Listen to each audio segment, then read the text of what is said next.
guys, it's FET. So I wanted to come on and do an update. I had a bunch of stuff happen today, actually, a bit of a roller coaster of a day, but I guess that gives me more to talk about. But originally I wanted to come on here, do a quick update, and I also wanted to have a chat about the Lovenox that I'm on, just for reference, and in case anybody else is about to go on it or is curious about it. So I just thought I'd tell you my experiences with it. So, this cycle is our first FET, and the things that were added by the doctor that are new this month were Lovenox, which is a blood thinner, 40 milligrams every night, and baby aspirin. And baby aspirin kind of thins the blood on its own. It's just a lower dose of the same concept. And the whole idea is to make my lining that much easier to implant into. Gets rid of clots, helps prevent you from throwing any clots once you do get pregnant, that kind of thing. So, Lovenox.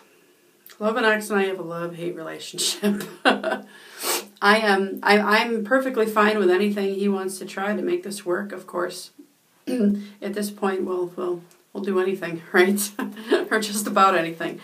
However, blood thinner. Obviously, I knew what to expect with blood thinners, but I guess I underestimated it. Yet again, something else I underestimated. Obviously, it thins my blood, and whenever I have to have a shot, it takes a while or longer than normal for it to clot or to stop bleeding. And I've had 10 injections of Lovenox to this date right now. And the more injections I took, the longer it took for anything to clot.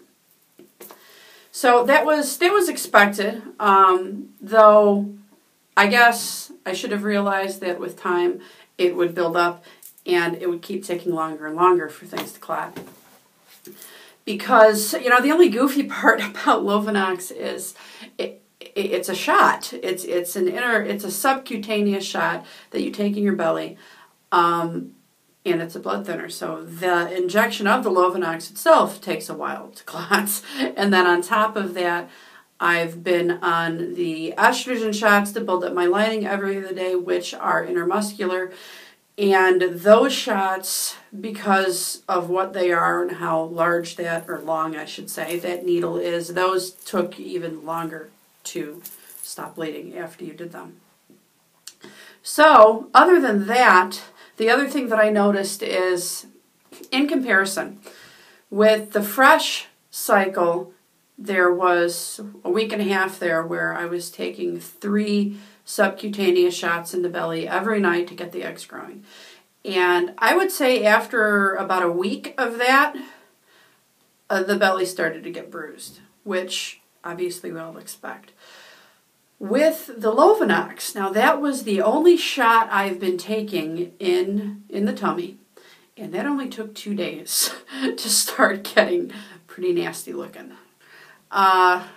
And you know what? It didn't matter what I did. If I iced it, it was kind of strange. The following morning, because I would take them at night, the following morning, the bruise, I guess I will call it, kind of looked like a blood blister around where the injection was, and then after a day or so, it would start to spread out.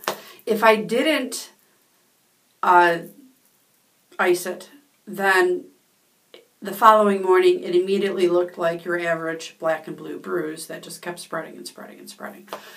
So it kind of was a lose-lose battle there. After about, I'd say, 3 days, so after 3 days of taking the Lovenox injections, so the following day after the bruises started appearing, the actual shot did not hurt, but about 30 seconds after I completed giving myself the shot, the injection site really stung. It really, really stung, which is what caused me to ice it no matter what. I definitely wasn't going to forget to ice it when it started stinging like that. And then then I've been doing acupuncture this entire time. And some of you also know I also take allergy shots. The allergy shots are, those needles are about the same size as your regular subcutaneous shots that you take in your tummy. And I would get one here and one here once a week. So it was 2 shots. And that week's shots landed, I don't know, about in the middle of this 10-day spurt that I've had of Lovenox. And those hurt. And they've never hurt in the past. They didn't bleed that much. I was expecting both of my arms to have, blood running down my arm if I didn't have them held there with a gauze pad for, 10 or 15 minutes. But they didn't do that. But they did hurt, which was completely unexpected. At least I didn't expect it. And the acupuncture I've been doing, I noticed the first session this week, or I should say the first session after I started the Lovenox, it kind of hurt when you put the needles in. And I don't really have that problem with acupuncture. I have this one spot on my foot that doesn't like needles. So I'm not really going to count that because that spot always kind of makes me go, ooh. But all the rest of the spots, anywhere else that he's put them, has never been an issue. I actually find it quite relaxing. And that first session was a little, it was tender. The second session, it was definitely an ouch. And the third session was, oh my God, this kind of stinks. Again, all because of the Lovenox. And I did not expect any of this. So again, do not think I'm complaining. I will take whatever they throw at me to make this work. I just wanted to put this out here because I know some people have had questions about Lovenox. I've seen random posts about it on Facebook, people with MTHFR who may end up on it. I just thought I'd put this out here for reference. So, that brings us to the other thing I'll mention is this week I've had to go in every other day for ultrasound and blood work because they've been checking my lining. I'll get to that later. And the first 2 times I was there, which was this last Monday and Wednesday, the blood draw, it didn't really feel any different than it normally does, though I will say that the nurse that's there that does the blood draws, I think she was a blood draw nurse in a past life because she's amazing. She really is. But I did notice that the draw site really didn't heal very well with that day downtime in between each draw. And in the past, my vein has healed pretty well. And I say vein because apparently my right arm doesn't have veins. Or at least they're very hard to find. My left arm is an easy draw. And that's normally the one I have them go to. But this morning, which was the 3rd blood draw this week, first off, the normal lady was not there. So I was a little worried in the first place because the normal nurse really spoiled me. You kind of get used to someone who knows what they're doing. And her backup, not to say her backup didn't know what she was doing, she wasn't as experienced and really she just wasn't as good. And on top of that, my veins started rolling. Now, that is not something I have ever had a problem with before. Drawing from me, from the left arm at least, has never ever been a problem. Well, the vein was like, you know what, I'm done. You're not getting anything out of me. It just kept rolling. No matter what way they put the needle in, whether they used a butterfly, it didn't matter. The vein just kept rolling. And then the one time that they did hit it, it was like, no, I'm not giving you any blood. So then they tried the bad arm, which was a useless cause for someone who was not, experienced with doing blood draws every day. At least that's the conclusion I'm going to come to because I know it's a hard arm to draw from. And she couldn't do it. So then they were like, well, maybe we'll take it from the hand. And I was like, ooh, no, you're not. Not unless you have to. Any of you who've had your blood drawn from the hand or an IV put in your hand, that hurts. That hurts bad because the skin is really thin on your hands. So then she had to go and get somebody else to try back on the left arm, which was already sore and the veins are rolling and all that stuff. And this girl managed to capture the vein mid-roll, and she got the needle kind of underneath the other 2 spots that had yet to completely heal. So they did finally get the blood, but it was it was a circus. So that's my experiences with Lovenox. That and the fact that I will say that my body just kind of felt sore. Well, maybe not my body, just my skin. My skin everywhere just felt kind of tender and sore to the touch. I also get a massage once a week, and I normally like really, really deep pressure, and it got to the point where I told the girl, I said, you know, you're going to have to go down to medium pressure. I just can't take it this week. Again, none of this is normal for me, so I am chalking it up to the Lovenox. Anybody who's about to go on it, there you go. Those are my experiences with it. So, on to my FET update. It's like I said at the beginning of this video, it's been a roller coaster. It has. It's been a roller coaster today, especially. So let me back up to earlier this week. And the first lining check I had was Monday. At that point, I had had 4 injections. My 4th injection was the night before. That's Sunday. I take my injections late at night. So I went in on Monday, and my lining was 7 point something. I don't even remember the exact. And she said, "All right, well, no worries. You're going to need another injection. We'll call you and let you know if anything changes." So I got my normal call that afternoon that you have to wait till it's like 3 or 4 or 5 o'clock. You're sitting here doing this the entire day, and they finally call later on.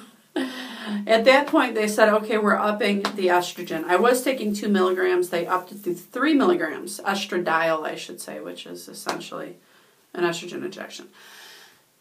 So I had to take a 3 milligram injection on Tuesday night and go back on Wednesday. And at that point, I was expecting to either be where they needed me to be or be pretty close to it. And the lining only grew about 1 millimeter. I was at 8.25. And they said, well, you know, the doctor likes the lining at 10 millimeters or more. He likes it thick and juicy, I think someone called it on Facebook. But he will do it at 9.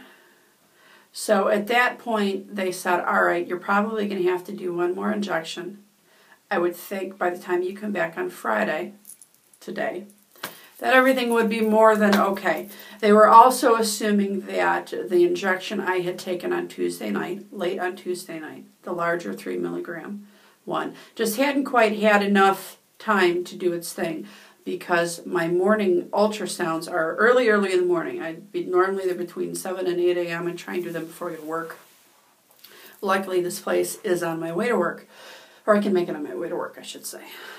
So again, they called me Wednesday afternoon and they said, yes, you need to do another injection on Thursday night. Do another larger dose, 3 milligrams.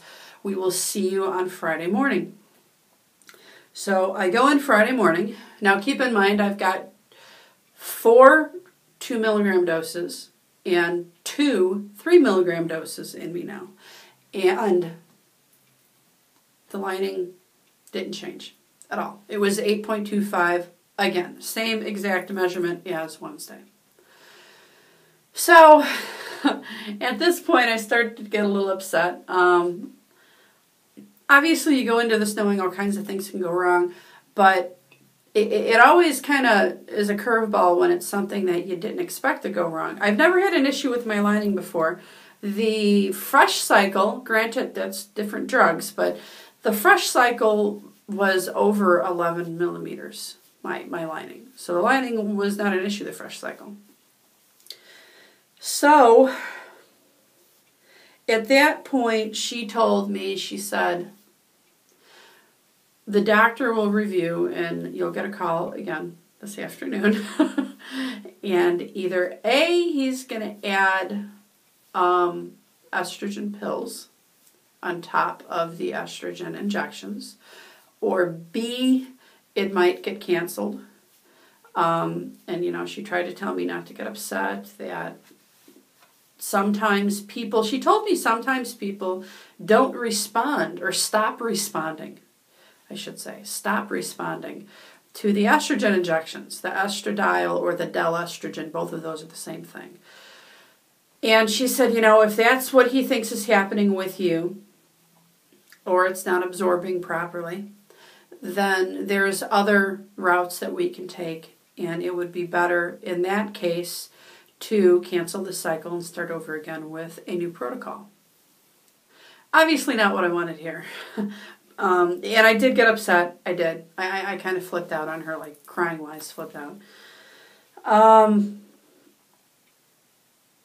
She also wanted to make doubly sure that the injections were going in the right spot. And I told her, I said, well, thanks to the Lovenox, I can show you exactly where my husband's been putting the injections, because I'm black and blue back there also. Not quite as bad as on the belly, but the marks are definitely there. You can tell where the injections were put. So here I am, jeans down again. And she checks everything, and everything looks okay. But this nurse she's just as proactive as the doctor, I think, which I kind of like. I do like the ultrasound nurse that I typically get. I typically get the same girl every time. And she said, okay, I'm going to draw on you. I'm going to draw some big circles.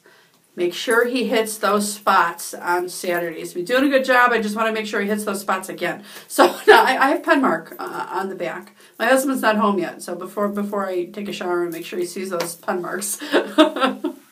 And he also said, make sure that he pulls the skin really, really, really tight so that when the needle goes in, it is hitting the muscle and not the fat. Because I have plenty of that to go around too. So I understand why she wanted to make sure on that. So I spent most of the day with the worry or kind of the assumption that I was going to cut a call and say that, no, we're canceling it. And I think the reason why I was telling myself to expect that, or trying to prepare myself over the day, is because this is cycle day 12, and we're getting to the end of the window of when they want to build your lining up. If you go too much farther, then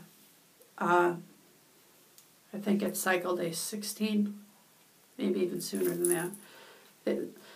Then you start getting a little bit too close with bad timing with your cycle in general. So that's what I was expecting, and this afternoon actually ended up being early evening. I was waiting for the call, and I'm not always available to take the call when she calls me because of my work. And when that happens, she pushes it through to the patient portal, and luckily the messages she leaves are always very explicit, so that's never ever been a problem. This time she pushed it through to the portal first, and then she called me. So at first I wasn't sure if she was going to call me. I know they get busy on Friday afternoons a lot. But this ended up being, I don't know, 4:30, almost 5 o'clock, somewhere in there. I know it was much later than I normally get a call from her. And luckily, we are not canceled yet. We are still in this ball game, folks. So the doctor decided to change all kinds of stuff around. He added something, he removed something, so we've got, one addition, one subtraction, and one change.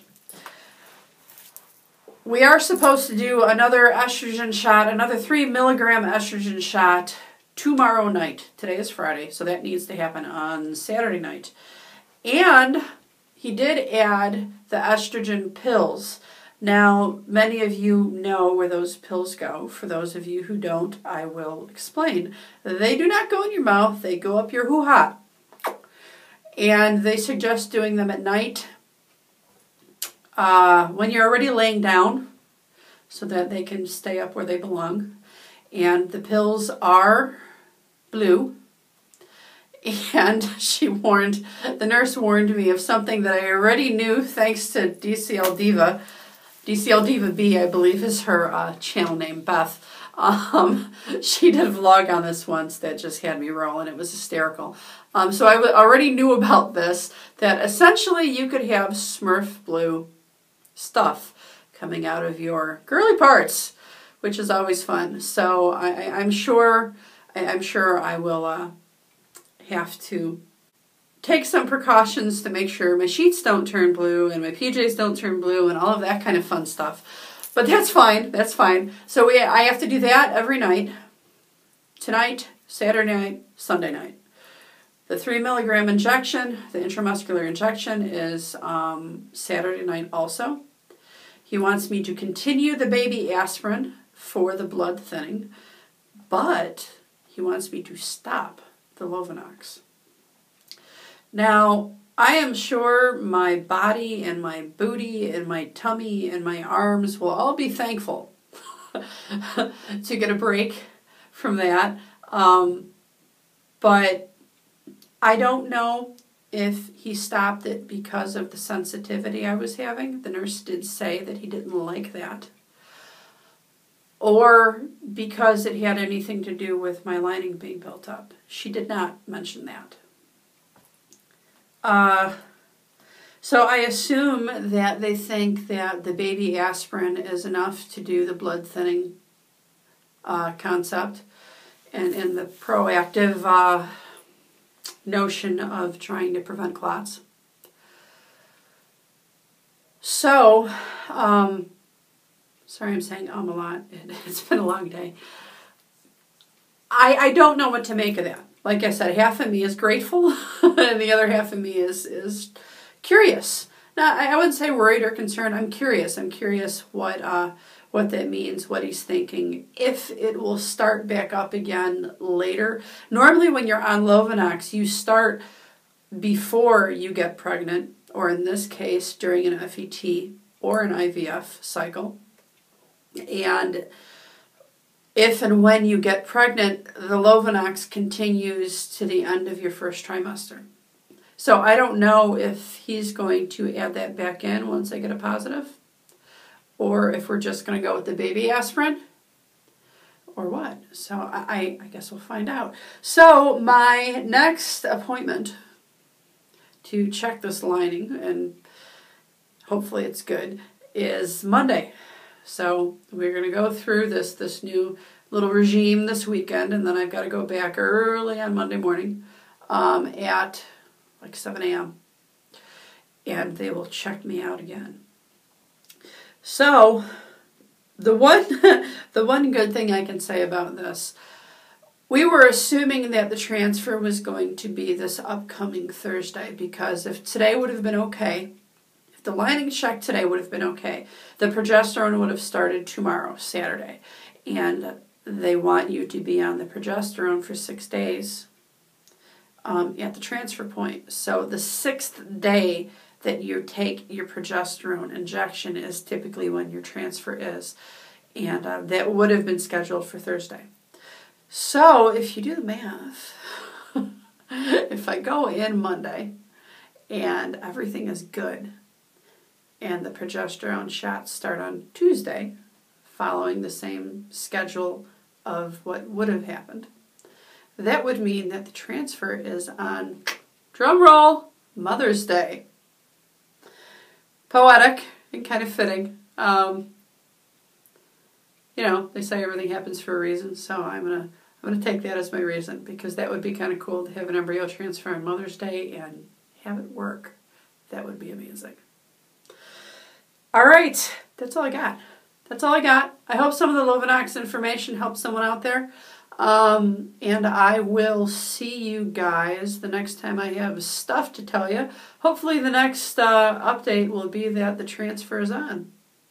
So I'll probably do another FET update sometime next week. Talk to you guys later. Thanks for listening. Bye.